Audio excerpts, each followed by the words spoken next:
Merci pour ta parole qui pénètre nos vies, nos cœurs, qui nous transforme, qui nous rend meilleurs pour toi. Au nom de Jésus. Amen. Nous voulons prendre nos Bibles dans Luc le chapitre 15 à partir du verset 11. La Bible dit: un homme avait 2 fils. À partir du verset 11, le plus jeune dit à son père: mon père, donne-moi la part de bien qui doit me revenir. Et le père leur partagea son bien.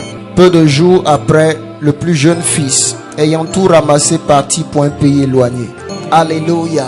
Que le nom de Jésus soit glorifié dans ta vie. Dieu fera certainement l'extraordinaire divin dans ta vie. Vous savez, il y a des habiletés surnaturelles en Dieu. Il y a des choses dont l'homme avait dit tu n'étais pas habile pour le faire. Mais lorsque tu te connectes à la puissance du Seigneur, il y a un transfert d'habileté. Alléluia. Je veux dire à un homme, à une femme qui est ici, ne limite plus la possibilité de Dieu dans ta vie. Cela va commencer dans ton esprit. Amen. Les réalités et les circonstances ne vont pas définir ta destinée. Mais lorsque tu vas élever la parole de l'Éternel dans ta bouche, alléluia, je veux te dire que tu vas transformer ton histoire. Amen. Est-ce que tu penses un peu à la profondeur de sa puissance? Regardez le fond des mers. Regardez les monstres marins qu'il a créés. Dis habileté surnaturelle. Dis habileté surnaturelle. En Jésus-Christ de Nazareth. Bien-aimés, je veux vous parler de la restauration divine. Amen. La Bible dit un homme avait 2 fils. Un homme avait 2 fils. Un jour, le plus jeune est venu vers son père. Et il a dit à son père: donne-moi la part qui me revient dans l'héritage familial. Je veux ma portion, je veux m'en aller. C'est une parabole que Jésus raconte. Mais dans cette parabole, il y a un message de Dieu pour nous. Et la Bible dit, le fils a pris son héritage. Le père lui a donné.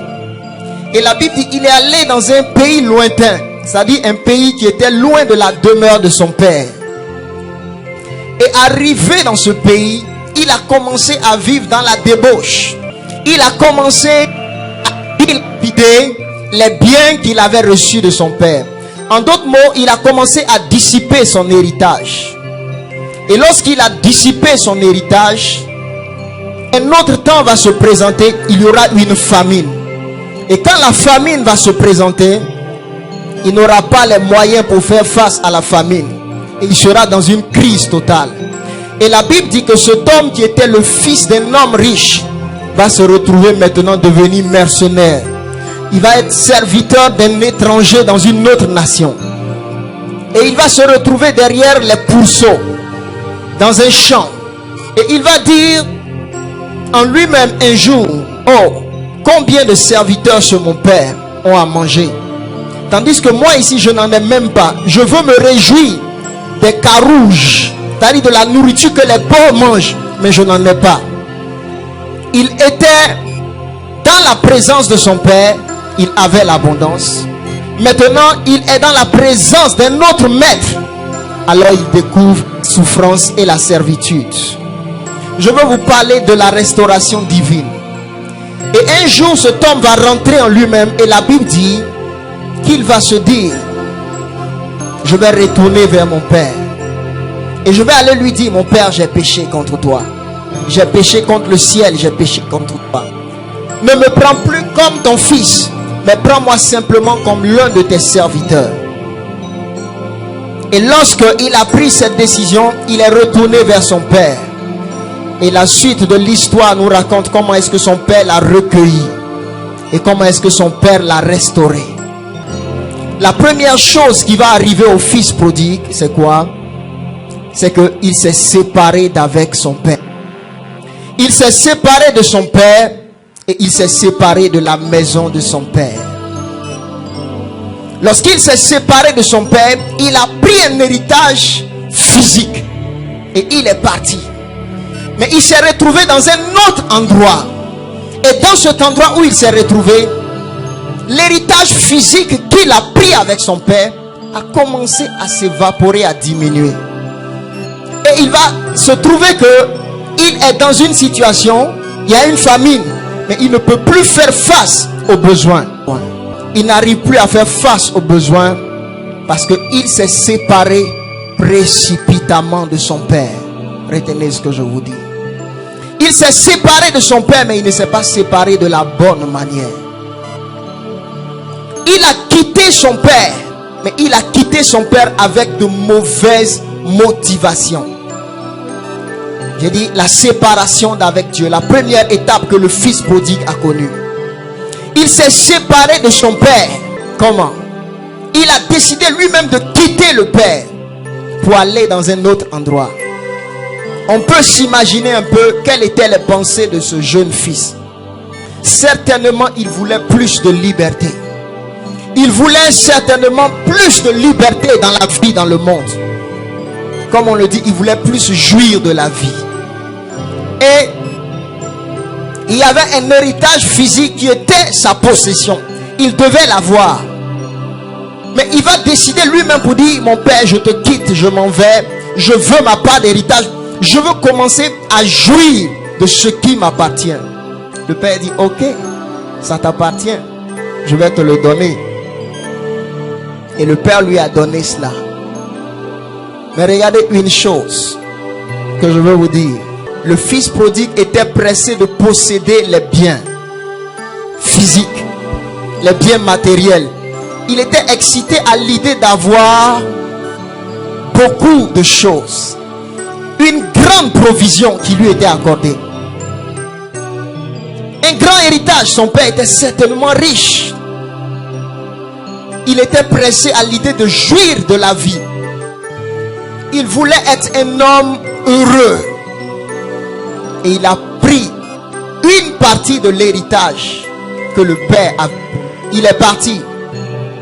Mais qu'est-ce qui était le problème? Le fils prodigue était immature. Et son immaturité n'a pas été prouvée dans le fait qu'il avait de grands biens. Son immaturité a été prouvée au fil du temps. Je veux répéter. Il avait de grands biens, mais il était immature. Il avait un grand héritage, mais il n'avait pas la sagesse pour gérer son héritage. Et parce qu'il s'est séparé précipitamment de son père, il s'est retrouvé dans un endroit où des ennemis intérieurs vont se lever en lui. Qui sont quoi? La convoitise. Qui sont quoi? La débauche. Et qu'est-ce qu'il a fait? Il a commencé à dilapider les biens physiques qu'il avait. Plusieurs enfants de Dieu sont immatures spirituellement. Plusieurs chrétiens.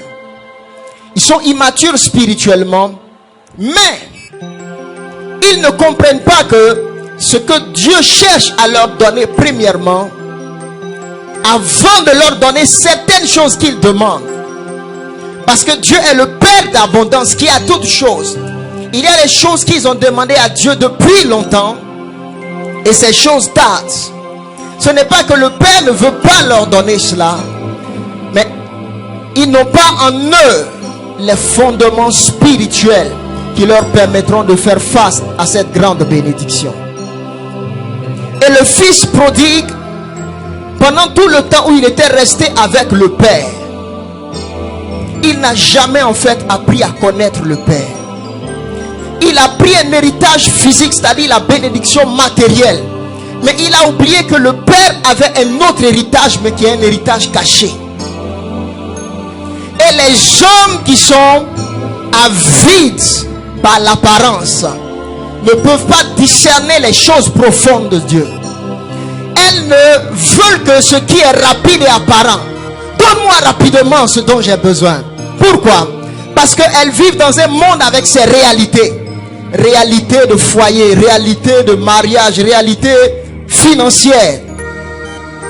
Et beaucoup de choses que l'homme veut précipitamment. Mais il veut ces choses qui sont réellement à lui. Mais le problème c'est quoi? C'est que son esprit n'a pas encore les racines pour soutenir l'héritage qui est physique. Le père s'attendait à ce qu'il vienne lui demander, mon père, donne-moi de ton caractère. Donne-moi de ta nature, je veux te connaître.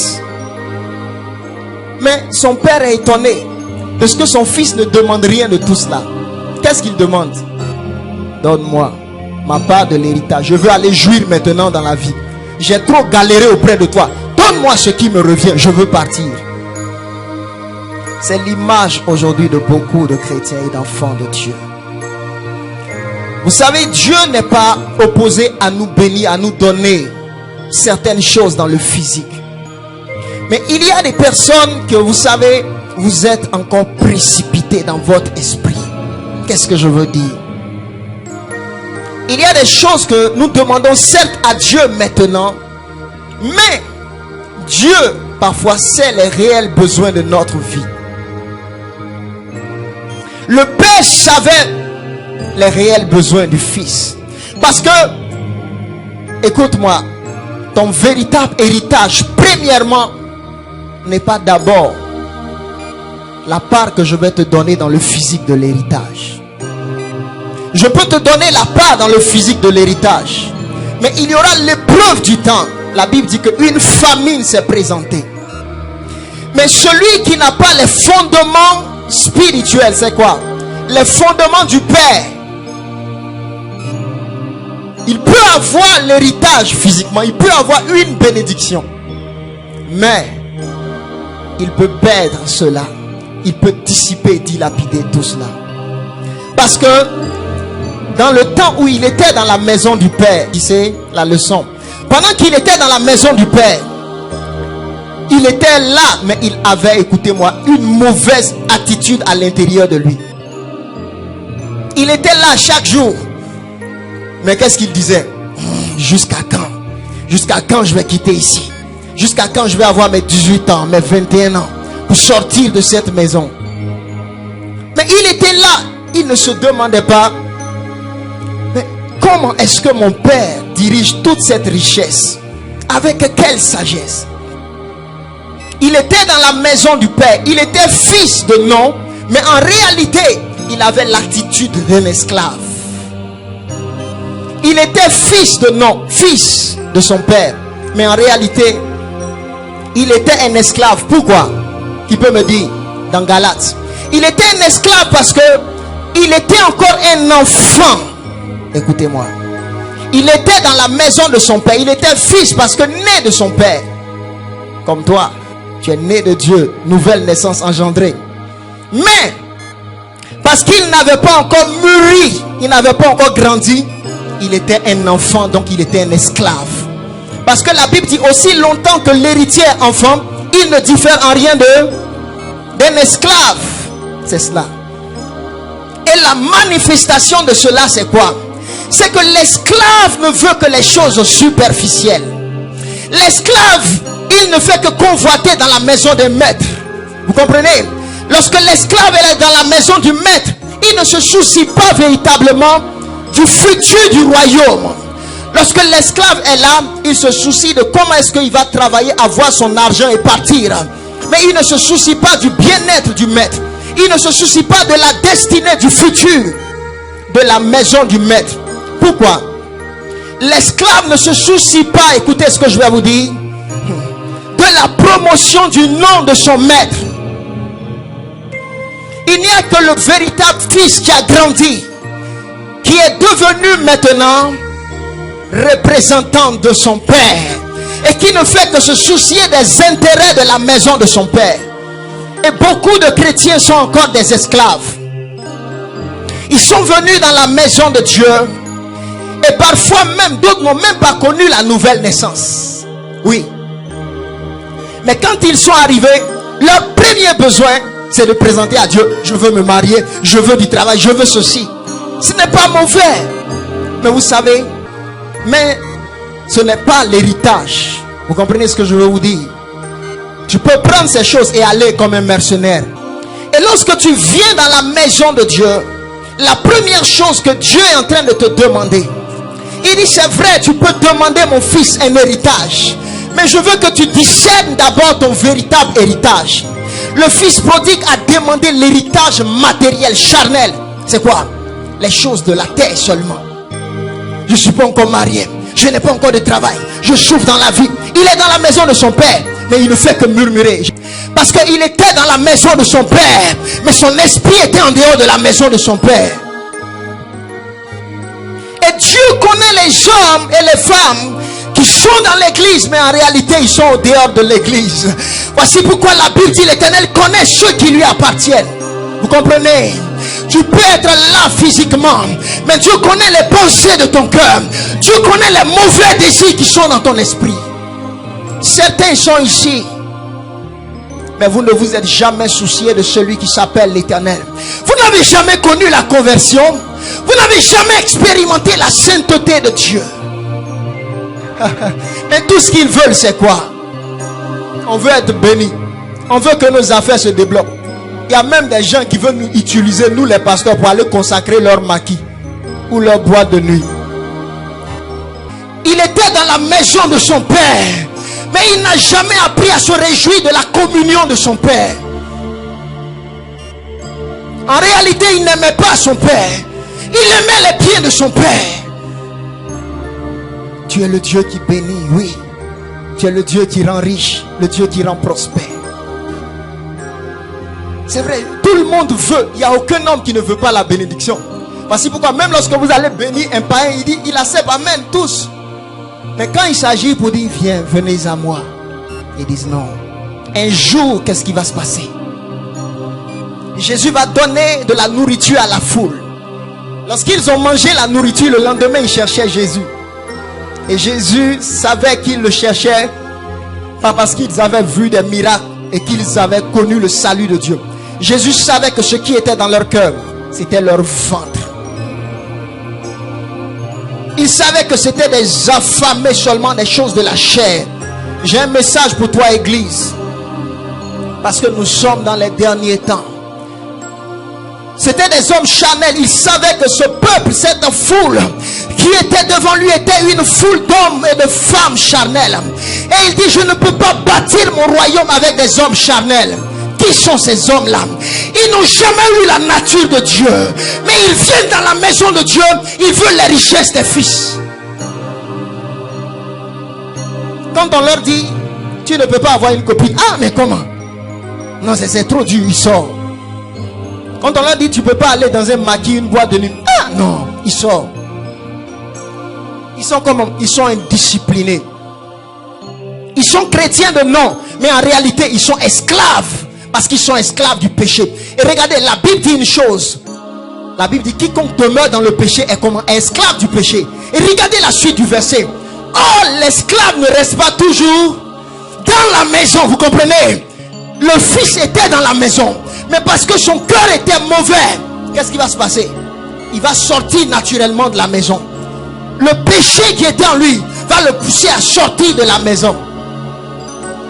Il y a des personnes, ils sont là, mais pour peu, ils sortent. Pourquoi? Parce qu'en réalité, ils n'ont même pas encore été convertis. Il y a un péché qui est dans le monde qui les attire toujours.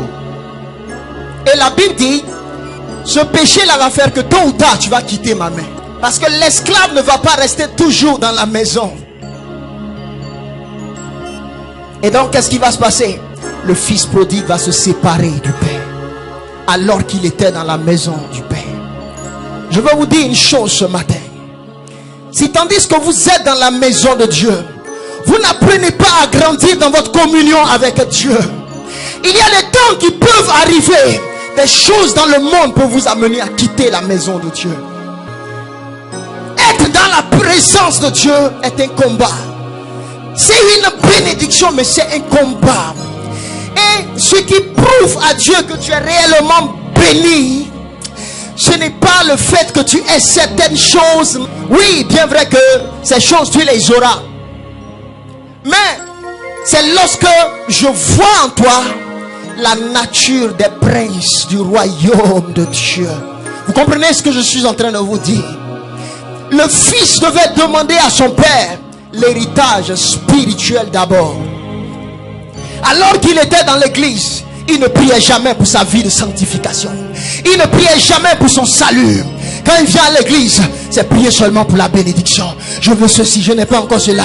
Mais il ne prie pas parce que il vit encore dans la débauche. Il n'est pas en train de pleurer devant son père pour dire délivre-moi de la convoitise. Tout ce qui l'intéresse, il dit je n'ai pas encore eu du travail. Ma famille ne m'a pas encore vu, je n'ai pas encore réussi. Dieu dit tu ne comprends pas que les biens de ce monde ne peuvent pas te sauver. Même si je te donnais un travail, cela ne garantit pas que tu es sauvé. Mais l'homme sage qui a compris les choses de Dieu, lorsqu'il vient dans la présence de Dieu, il y a un feu qui brûle en lui. Il dit mon Père, donne-moi ta nature. Mon Père, si tu ne me donnes pas ta nature, je ne pourrai pas gouverner avec toi. Je ne pourrai pas faire face aux famines qui arrivent dans ce monde. Quoi? Il y a une famine qui arrive? Vous ne savez pas? Vous ne savez pas? Il y a des difficultés qui arrivent dans ce monde. Vous ne savez pas? Lisez la Bible. Alléluia. Lisez la Bible. Écoutez. Le temps dans lequel tu es ici, pendant que tu dis je n'ai pas encore réussi, pendant que tu dis je n'ai encore rien, qu'est-ce que tu fais de ta vie spirituelle? C'est le message que j'ai pour toi. Dis-moi un peu, comment est-ce que tu entretiens chaque jour? Dis-moi. 7 jours sont déjà passés. Aujourd'hui on est au combien? On est au 17, non? 2016, ça va finir tout de suite. Vous comprenez ce que je suis en train de vous dire? Alléluia. Qu'est-ce qui va se passer lorsque le fils prodigue va se séparer de son père? Nous lisons le verset 15 au verset 16. Regardez, la Bible dit, il alla se mettre au service d'un des habitants du pays qu'il envoya dans ses champs garder les pourceaux. Il aurait bien voulu se rassasier des carouges que mangeaient les pourceaux, mais personne ne lui en donnait. Quand il s'est séparé de Dieu, il s'est retrouvé dans quelle situation? La Bible dit, dans le pays dans lequel il est parti, il y avait un homme qui avait un champ et qui avait des porcs. Il s'est retrouvé à aller demander du travail à cet homme, et cet homme l'a mis comme gardien de ses porcs. Lui qui était fils d'un roi dans une maison royale, il s'est séparé de son père précipitamment, allé loin, et il est devenu esclave d'un étranger. Oh, si vous lisez la Bible, vous pouvez comprendre un message. Vous comprenez Israël? Vous comprenez Israël? Ils étaient dans la maison de l'Éternel. L'arche de l'Éternel était au milieu d'eux. Et la Torah était là. Mais Israël n'a jamais contemplé les richesses de la loi. Et qu'est-ce qui va se passer? Parce qu'ils se sont séparés de l'Éternel Adonai et qu'ils sont tombés dans l'idolâtrie, ils sont devenus des esclaves de Assuérus. Ils sont devenus des esclaves de qui? Du roi de Babylone, Nebuchadnezzar. Ils sont devenus esclaves des Syriens, n'est-ce pas? Ce qui s'est passé, je vous parle de la restauration divine. Mais vous voyez une chose, lorsque le fils n'a pas encore compris que il n'y aura jamais 2 maîtres comme le Père qu'il a rencontré qui est l'Éternel, il cherche encore au dehors. Et Dieu parfois le laisse pour dire laisse-le aller. Laisse-le aller. Il faut qu'il aille et qu'il voie. Parce qu'il ne sait pas qui je suis. Il pense découvrir mieux en dehors de moi. Donc il va se promener. Il va ruiner sa vie dans la débauche. Maquis, femme, boîte de nuit, alcool, même drogue, toutes sortes de vices. Il dit je veux sentir, je veux être heureux, je veux vivre. Mais il n'a pas la joie. Il n'a pas la paix. La fin de ces choses c'est quoi? Il est triste. Il se retrouve derrière les porcs. Jésus ne parle pas en vain quand Jésus donne les paraboles. Il se retrouve derrière les porcs. L'image du péché, l'image de la débauche. Il se retrouve maintenant derrière quoi? Il est esclave des esprits impurs. C'est de cela qu'il est question. Là où les porcs s'en vont, il est obligé d'être l'année spirituelle que je vous donne. Il se retrouve maintenant esclave de Satan. Il est asservi par un maître. Lorsque tu te sépares de Dieu, tu deviendras un homme asservi. Oui, écoutez, n'essayez pas. J'ai un message pour vous, n'essayez pas. Jeune fille, tu as commencé à vivre dans la sanctification. Persévère dans la sanctification. Mais ne sois pas tenté par le désir de retourner, parce que ça sera encore plus dur. La honte sera encore plus grande. N'essaie pas. Il y a des personnes, Dieu vous a donné une maison paisible, une vie chrétienne simple apparemment. Vous intercédez, vous priez pour les gens. Dieu agit. C'est parfois pas grande chose, mais Dieu vous aime comme cela. Vous prenez soin de quelques enfants. Dieu vous bénit comme cela. Mais vous n'êtes pas satisfait. Vous dites, je veux autre chose, je veux plus. Mais tu n'es pas encore prêt pour plus. Ou Dieu dit, je sais pourquoi je t'ai mis là. Mais j'expérimente maintenant l'autre vie. Je suis devenu esclave. Vous êtes étonné parfois. Étonné que vous allez voir même des anciens chrétiens qui ont chanté parfois dans des groupes musicaux. D'autres même parfois sont devenus des DJ. Ce dont je suis en train de vous parler, c'est le caractère des fils de Dieu. Ce dont je suis en train de vous parler, ça prend dans la solitude avec Dieu. C'est des temps de brisement et de douleur. C'est des temps où le monde meurt à tes yeux. C'est des temps où tu découvres la vanité de la vie. Vous comprenez? Écoutez, Dieu dit, mon fils, j'ai une grande destinée pour toi. Mais tu sais, ma destinée n'est pas dans tout ce que tu vois dans le royaume. Il y a l'or, il y a le diamant, tout. Mais la destinée est dans mon cœur, mon fils. Je veux que tu rentres dans mon cœur. Je veux que tu deviennes un amoureux de moi. Je veux que tu sois dépouillé de tout ce qu'on appelle l'amour du monde. My God, Mantisha Calamite. Je veux remplir ton esprit de ce qu'on appelle ma Shekinah. Parce que la Bible dit, il a plu à Dieu de faire habiter en lui la plénitude de la divinité. Et Jésus, ah Jésus, vous savez, il était trop en alliance avec son Père. Vous savez pourquoi il était obligé de se lever tôt les matins pour aller sur la montagne, pour que la gloire de l'Éternel vienne sur sa tête. Parce que c'est de là qu'il provient. Il connaissait sa source et il devait rester dans la présence de Dieu. Vous êtes ici, vous m'écoutez. Dieu a commencé à vous élever et vous n'avez plus le temps pour la prière. Vous n'avez plus le temps pour le jeûne.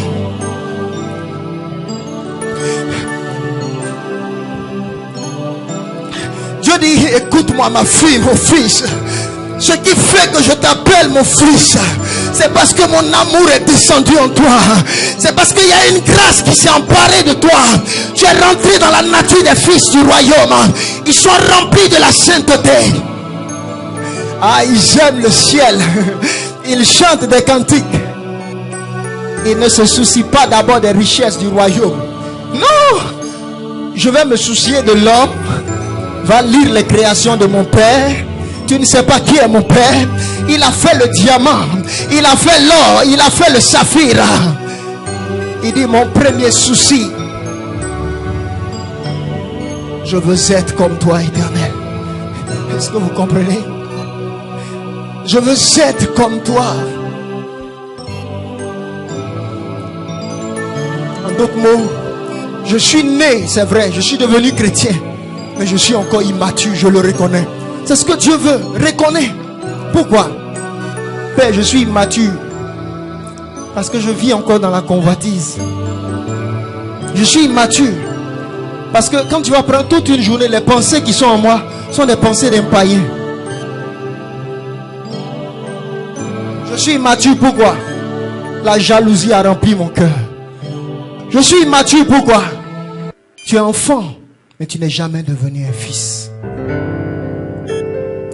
Donc tu es dans la maison du Père comme un esclave.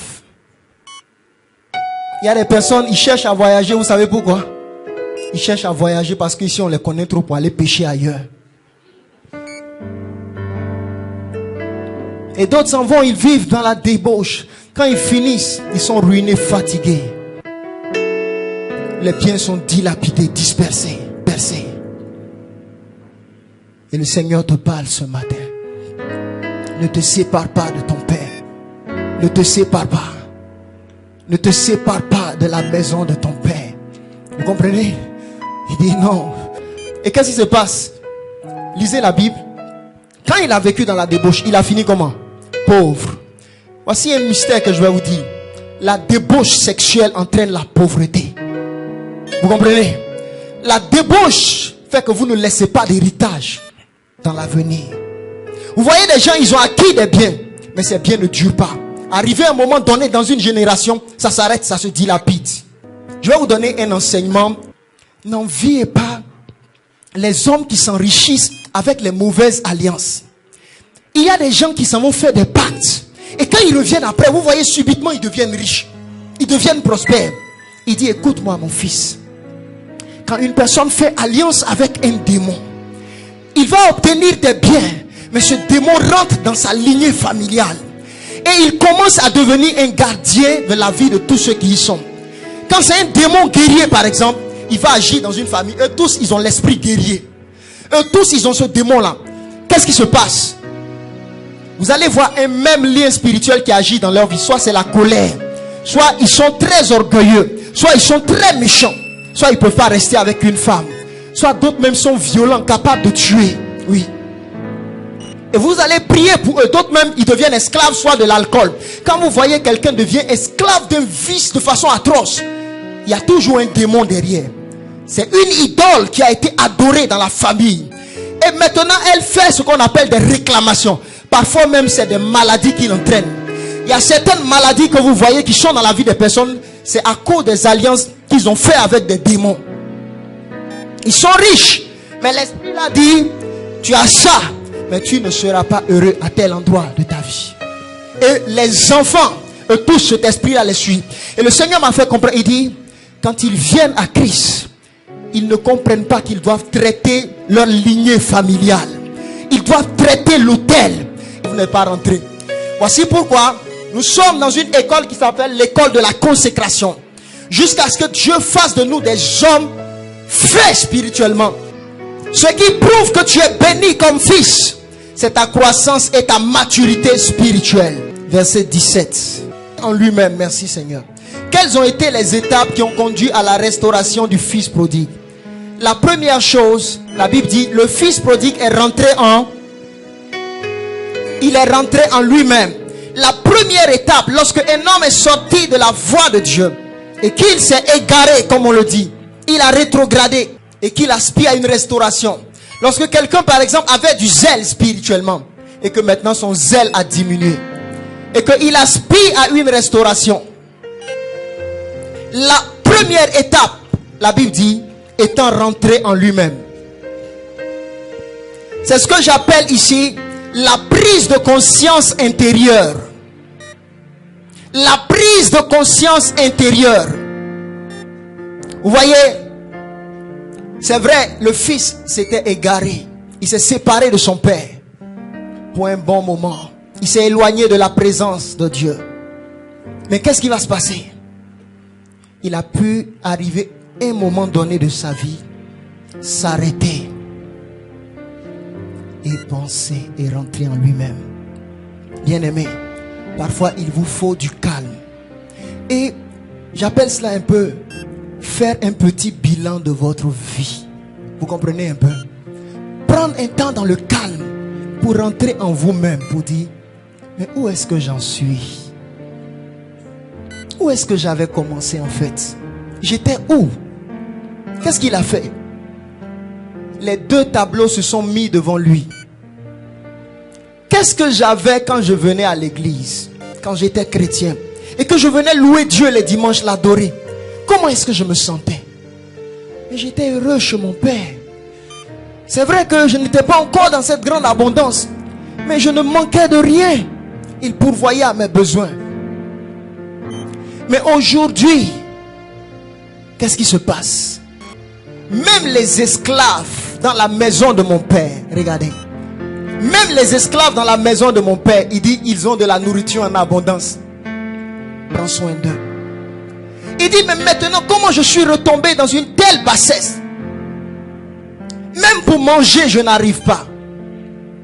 Qu'est-ce qui m'est arrivé? Qu'est-ce qui s'est passé après toutes ces années-là? Qu'est-ce qui s'est passé? Il est rentré en lui-même. Je veux que parfois tu t'arrêtes et que tu fasses un bilan de ta vie. On vient de finir 2015. Fais un bilan. Pendant toutes ces années, j'ai vécu par exemple dans l'impudicité. Jusque maintenant, qu'est-ce que j'ai eu au juste? Je suis resté la maîtresse de cet homme toutes ces années. Qu'est-ce que j'ai eu au juste? Continuez dans cette vie. Arrêtez-vous un peu. Il est rentré en lui-même. Il dit, mais qu'est-ce que j'ai gagné depuis le temps où j'ai repris la boisson? Mais ça ne va pas. Chaque fois que je bois, je me sens encore plus mal. qu'est-ce que j'ai gagné depuis le temps où j'ai repris le contact avec ce texte ou cette ex-copine? Ça ne va plus. Ma vie de prière a diminué. Il y a quelque chose qui ne va... Parce que je vais vous dire une chose. Que le Seigneur m'a aidé. Il dit, vous ne pouvez pas maintenir une nature désobéissante à Dieu et avoir toujours du feu et du zèle pour Dieu. Retenez ce que je vous dis là.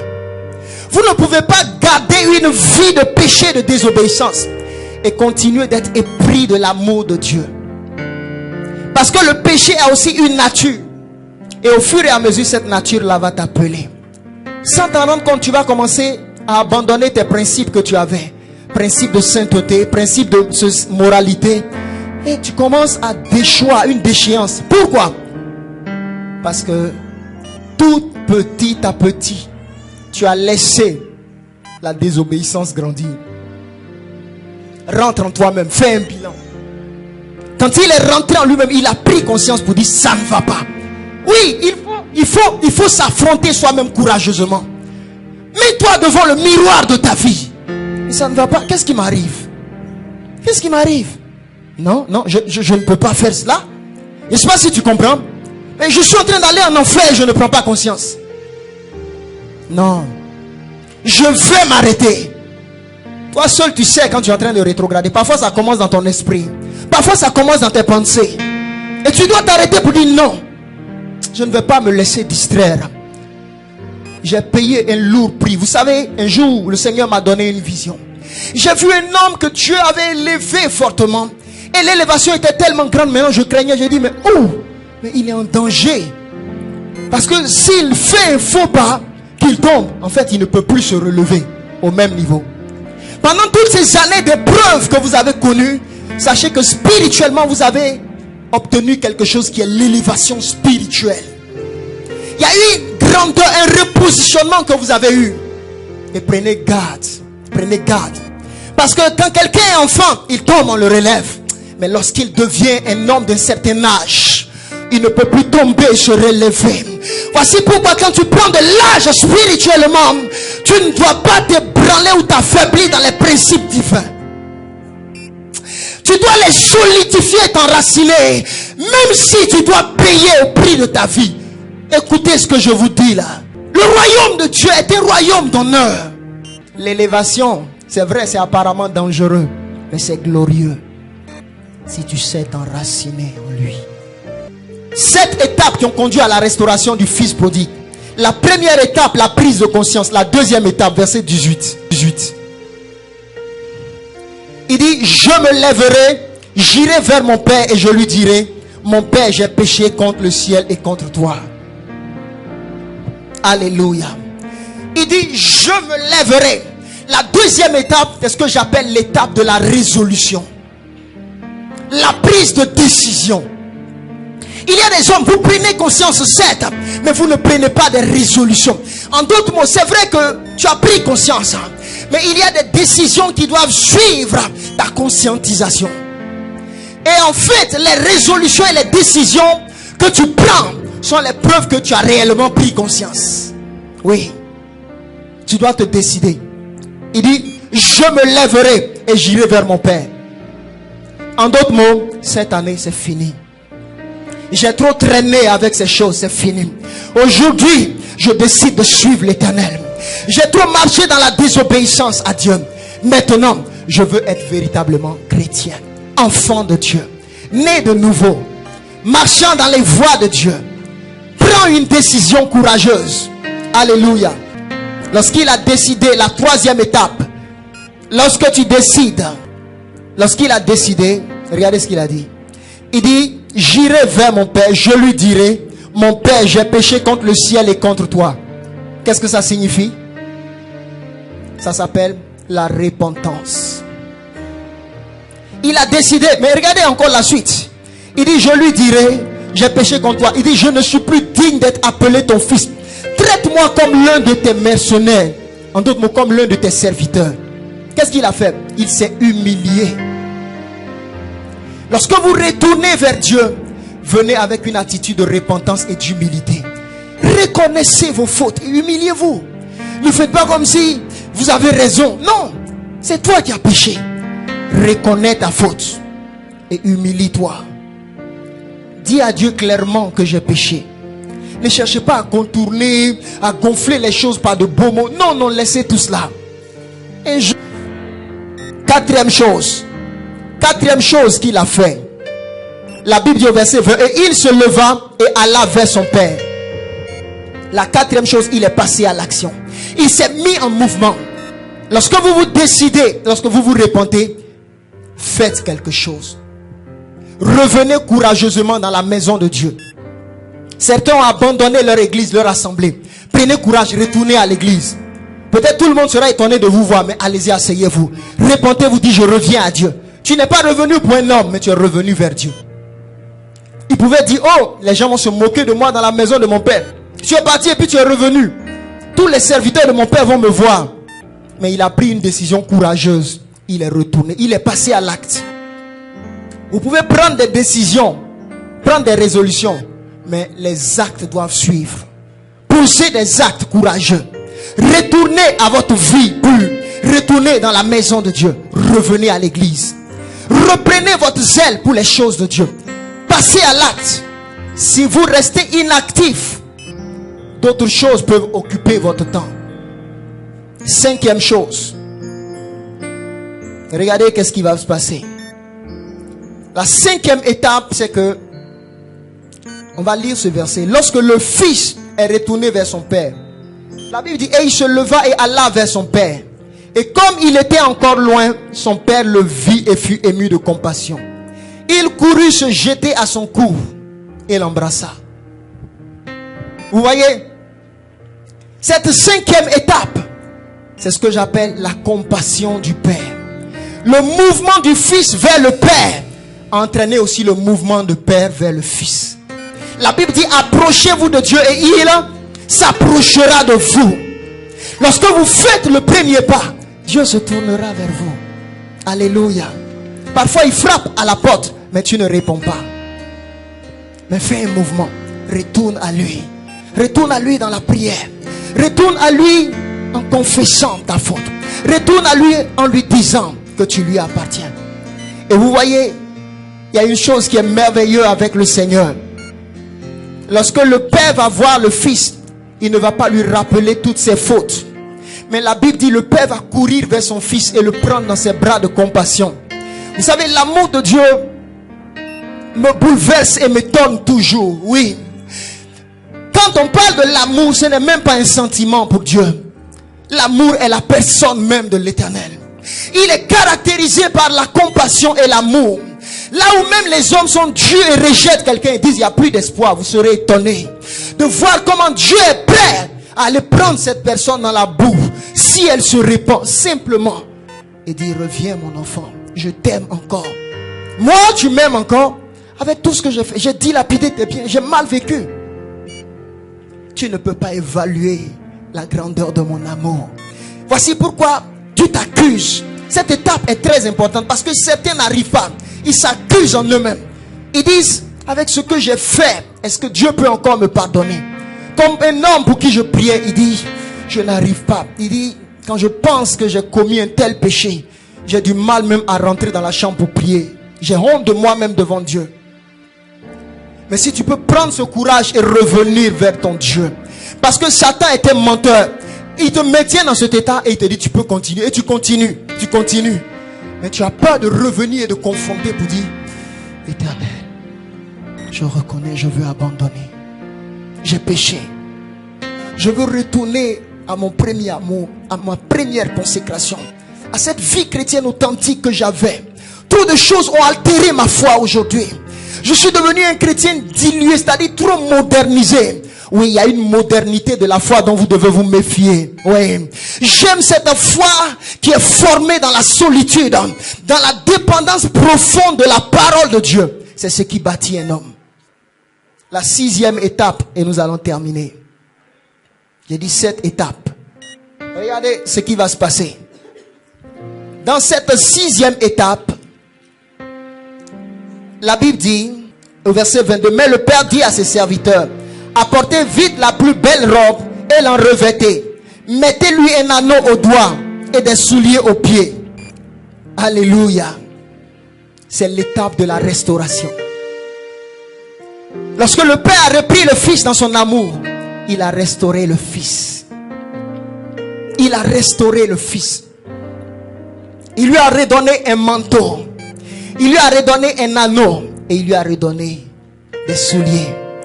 Dieu a restauré sa dignité. Dieu a restauré sa moralité. Les vêtements symbolisent parfois la pureté. Les vêtements sont le signe de l'honneur. Mais la première chose, c'est que Dieu restaure d'abord la pureté de cet homme. Ta moralité qui a été dégradée, Dieu va la restaurer. Dieu va restaurer ta vie chrétienne. Dieu va restaurer la joie du Saint-Esprit en toi. Reviens simplement. Le Fils a été restauré parce que le Père l'aimait toujours. Je veux te dire que Dieu t'aime toujours. Et il veut te restaurer. Il veut restaurer ta communion avec lui. Il veut restaurer ton zèle. Il a restauré ses souliers. Le symbole du zèle. Mais vous voyez une chose qui est glorieuse. Il a restauré son anneau. Vous comprenez? Ça, l'anneau était très symbolique. Il a restauré son alliance. Parce que tout enfant de Dieu véritable a une alliance avec Dieu. Pendant ces temps où tu as donné ta vie à Jésus, il y a des paroles que toi seul tu as dit à Jésus, que toi seul sais. Et ceci est parfois le gage d'une alliance entre toi et l'Éternel. Et Dieu dit une chose. C'est vrai que dans ta désobéissance, l'alliance avait été brisée. Mais parce que tu es revenu vers moi, je restaure ton alliance. Et vous voyez, il y a des privilèges dans l'alliance. Lorsque l'alliance est restaurée, tes droits aussi sont restaurés. Comment l'Éternel est merveilleux. Il le restaure dans sa dignité morale. Il le restaure entièrement. Il restaure son alliance avec Dieu. Restaure. Tu sais ce que tu as dit à Dieu. Tu es peut-être une jeune fille. Tu as peut-être dit au Seigneur, c'est vrai, j'ai connu le péché, mais aujourd'hui, la décision que j'ai prise, c'est pour de bon jusqu'au mariage. C'est une alliance avec l'Éternel. Il y a des personnes, quand ils étaient encore jeunes, parfois ils ont dit au Seigneur, plus tard, après je vais te servir. Et les années passent, vous pensez que Dieu l'a oublié. Il ne l'a pas oublié. Il y a une alliance entre toi et le Seigneur. Et les vicissitudes de ta vie t'ont fait penser que peut-être il a oublié l'alliance et que c'est fini. Non. La Bible dit qu'il est fidèle à son alliance. Dieu veut restaurer ton alliance. Il y a une certaine alliance, lorsque tu es là-dedans, tu n'as pas peur. Il y a une foi que tu as que tu ne peux pas expliquer. C'est l'alliance de Dieu. C'est l'alliance de Dieu. Vous savez, la foi, ce n'est pas nos forces. C'est Dieu même qui soutient notre foi. Mais quand l'alliance est brisée, quand ta communion est brisée, qu'est-ce qui se passe? Ta barque est en train de chavirer. Une peur s'empare de toi. Tu veux encore du courage, mais tu n'arrives plus. Regardez Samson. Regardez Samson. Lorsque les cheveux étaient tombés, il voulait se relever pour se battre. Ah, du coup, je n'ai plus de force. Mais qu'est-ce qui m'arrive? Qu'est-ce qui se passe? L'alliance était brisée. Mais lorsque ses cheveux ont repoussé, Dieu a restauré ses forces. Ce matin, le Dieu d'Israël est le Dieu qui restaure ton alliance. Regardez la dernière chose qu'il a fait. Le fils prodigue a fait avec le Père. Et nous terminons. Il dit, mais le Père dit à ses serviteurs, apportez vite la plus belle robe et l'en revêtez. Mettez-lui un anneau au doigt et des souliers aux pieds. Amenez le veau gras et tuez-le. Mangeons et réjouissons-nous. Car mon fils que voici était mort et il est revenu à la vie. Il était perdu et il est retrouvé. Et ils commencèrent à se réjouir. Alléluia. Cette dernière étape, c'est la restauration de la célébration et de la louange dans la vie du Fils. Il y a une chose, c'est que lorsque tu es séparé de Dieu véritablement et que tu as besoin de restauration, tu n'as pas une véritable louange qui peut monter vers Dieu. Non. Parce que ta communion avec Dieu est brisée. C'est une louange qui est du bout des lèvres, mais qui ne peut toucher le cœur de Dieu. Mais là, parfois même, tu ne peux pas ouvrir la bouche pour parler. Mais lorsque Dieu te restaure, qu'est-ce qui se passe? La joie revient dans ton âme. La joie revient dans ton esprit. Regardez un signe d'un vrai fils de Dieu. il ne peut pas être en joie quand il vit dans le péché. Il ne peut pas. Il est troublé sans savoir pourquoi il est troublé. Mais lorsque cette paix, cette communion avec Dieu revient, il y a une joie indescriptible qui s'empare de toi. Alléluia. Il y a une paix indescriptible qui s'empare de toi. Et qu'est-ce qui se passe? Il y a des restaurations. Il y a une restauration d'un cantique nouveau à la gloire de Dieu. Alléluia. Bien-aimé, ma louange ne s'arrêtera jamais. Et ma louange ne sera pas paralysée. Parce que c'est le but de Satan. Lorsque tu chantais à la gloire de l'Éternel, tu avais la force comme David. Lorsqu'il élevait des cantiques pour Dieu dans la brousse, face du lion et d'ours, il pouvait encore foncer sur lui et arracher la brebis dans les griffes du lion. Mais lorsqu'il est tombé dans le péché avec Bathsheba, il dit quoi? Lorsque je me suis tué, mes os se consumaient. Ça signifie quoi? Il voulait du courage, mais il n'avait plus de courage. Une crainte inhabituelle s'emparait de lui. Pourquoi? Parce qu'en lui-même, il se consumait parce qu'il savait que quelque part, une alliance avait été brisée entre lui et Dieu par la désobéissance. Et Dieu voulait seulement qu'il revienne au pied de l'Éternel pour lui dire: Éternel, j'ai péché. Mais David contournait la chose. Quand Nathan est venu lui poser la question, qu'est-ce qu'il faisait? Il contournait. Et Nathan est allé droit au but. C'est ça. Si tu confrontes la situation, la pierre sera ôtée et la joie sera restaurée. Peut-être c'est ce manque de pardon. Accepte de l'enlever. La joie sera restaurée. Beaucoup de chrétiens contournent leur vrai problème. Vous contournez votre vrai problème. Votre vrai problème est spirituel. Cherchez premièrement le royaume et toutes choses vous seront données. Lorsque il t'a restauré intérieurement, le ciel vient habiter dans ta vie et dans ta maison. Alléluia. Bien-aimé, il y a une restauration divine en Jésus. C'est ici que je termine. Écoutez. Restaurer dans l'alliance de l'Éternel. Et dis à Dieu: je ne veux pas perdre cette vie, cette joie. Peut-être tu l'as perdu. Peut-être tu l'as perdu, toi qui m'écoutes. Aujourd'hui, tu n'as plus la même joie. Tu viens à l'église, mais le zèle t'a quitté. Parce que vous savez, lorsque tu rétrogrades spirituellement, tu peux même toujours venir à l'église. Mais parfois Dieu te montre. Tu fais des songes, parfois tu te vois, tes pieds sont déchaussés, à tout moment tu marches. Pour te dire: ton zèle a diminué. Tu es devenu froid. Tu es là, mais tu es rétrograde. Remonte dans ton premier amour. Reviens dans les fondements de la vie et de la sainteté. Qu'est-ce qui t'a découragé? Pourquoi est-ce que Satan t'a menti pour te faire croire que tu n'as rien eu depuis que tu es dans la maison du Père? Et tu es sorti. Et aujourd'hui, tu es à l'extérieur, tu regrettes. Tu veux revenir, mais tu es pris dans des cordes, tu ne sais pas comment. Il faut que tu décides. Il faut que tu prennes des résolutions fermes. Soit le salut, ou soit l'enfer. Soit la vie éternelle, ou la mort éternelle. Soit la joie éternelle, ou la misère pour toujours. Mais je crois que par la grâce de Dieu, tu choisiras la vie éternelle que Dieu donne. Pensez, vous allez mettre simplement votre main sur votre cœur et répéter cette prière que je vais dire. Dis: Éternel, tu es mon Père. Je ne veux pas rester dans ta maison avec de mauvais sentiments. Éternel, pardonne-moi. Tout le temps où je suis resté dans ta maison avec un esprit de murmure, avec un esprit de plainte. Éternel, je reviens à toi. Seigneur, j'avais quitté ta maison. J'étais présent physiquement, mais spirituellement, j'étais en dehors de toi. Ce matin, viens me restaurer, Éternel. Je demande ta restauration. Délivre-moi de tous mes péchés. Purifie mon cœur. Et fais de moi un vrai fils du royaume des cieux. Célèbre et restaure.